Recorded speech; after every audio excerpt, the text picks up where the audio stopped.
Les entreprises de l'Hérault, c'est l'écho d'ici à 7h15. Ce matin, à Nepenxon-Dussel, on reçoit Grégory Valency. C'est le créateur de l'application Quelqu'un avec 2K. Oui, une application qui vous permet de trouver un artisan rapidement. Bonjour Grégory Valency. Bonjour à vous tous. Cette application, elle s'appelle Quelqu'un parce que dans la vie, on est un peu toujours en train de se demander, tiens, tu connais pas quelqu'un qui peut réparer ça? Exactement ça. Donc vous, quelqu'un, vous le connaissez? Je crois que je connais quelqu'un de très bien même.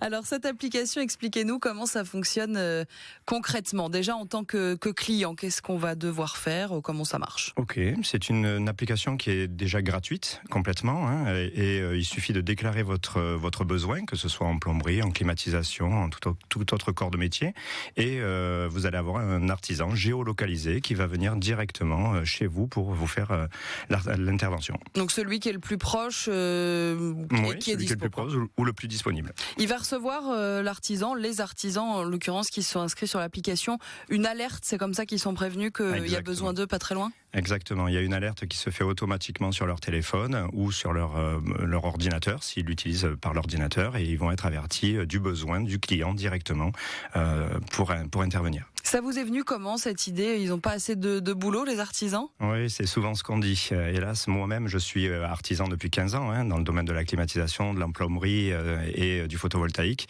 Et on est tout le temps en train de rechercher des clients. Notre métier, c'est ça qui est très difficile, c'est qu'il faut toujours trouver. Et à l'inverse, les clients cherchent toujours des artisans. Est-ce qu'on ne connaît pas quelqu'un? C'est quelque chose que j'ai pu entendre des centaines de fois. Et on est venu aujourd'hui avec ce projet digitaliser ce phénomène en proposant une plateforme qui est sécurisée et qui vient apporter tout le processus, autant en termes de service client que de processus de paiement. Il y a, comme sur les sites qu'on connaît, je sais pas, de covoiturage par exemple, des trucs comme ça, moyen de noter les artisans et donc quand on cherche quelqu'un et qu'on reçoit un devis par exemple, de se dire, bon oui, c'est quelqu'un qui a fait ses preuves auprès du reste de la communauté. Exactement. Alors nous, on vient pas sur la note, on vient sur la qualification, puisque ce qu'on recherche d'un artisan, c'est savoir s'il a été propre, s'il a été disponible à l'heure. Donc on a tous des critères un petit peu différents sur la recherche de nos artisans. Donc on vient sur ce sujet aussi, bien sûr. Donc il y a moyen de vérifier ça. Ensuite, tout se passe par l'appli, on reçoit les devis, les factures, etc. Tout se fait via... C'est ce qui fait la différence, c'est que justement tout le processus est digitalisé. Autant la mise en avant du devis, le processus d'intervention, mais aussi la facture. Donc on vient complètement sur la charge mentale du client et du professionnel. Est-ce que c'est plus cher? Vous dites c'est gratuit pour le client d'être sur l'application en tout cas. On imagine qu'il faut quand même des sous. Oui. C'est les artisans qui eux payent pour s'inscrire? Alors il y a un pourcentage qui est... Alors pour s'inscrire pour l'artisan et le client c'est gratuit. Il y a un pourcentage qui est récupéré par la plateforme sur l'intervention qui est réalisée. Donc ça veut dire que pour le client c'est un petit peu plus cher qu'une intervention passée en direct par exemple? Alors non justement, c'est qu'on a pu optimiser le prix puisque du coup l'artisan n'a pas à chercher son client et à s'occuper de l'administratif.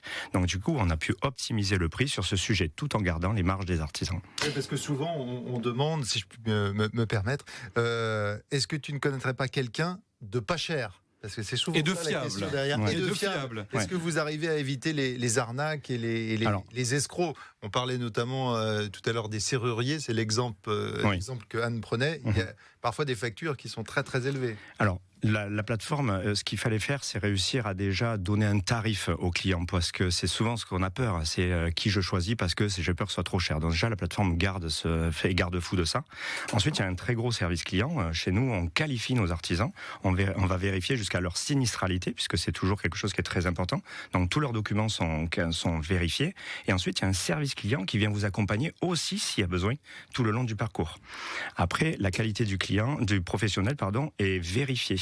C'est-à-dire en fin de parcours, et on a des ambassadeurs terrain qui viennent aussi directement chez le client, comme un client mystère quelque part, pour vérifier si la qualité de nos professionnels est vraiment là. Pour l'instant, ce sont des artisans pour du dépannage, vous le disiez Grégory Valency. Vous travaillez à mettre au point sur cette application des artisans pour du travaux sur du plus long terme. Ce sera peut-être l'occasion d'en reparler. Merci beaucoup en tout cas d'avoir été avec nous ce matin. L'application, je le rappelle, s'appelle Quelqu'un. Au lieu des QU, vous mettez des K à la place et ça fonctionnera très bien. Merci beaucoup. Merci à tous.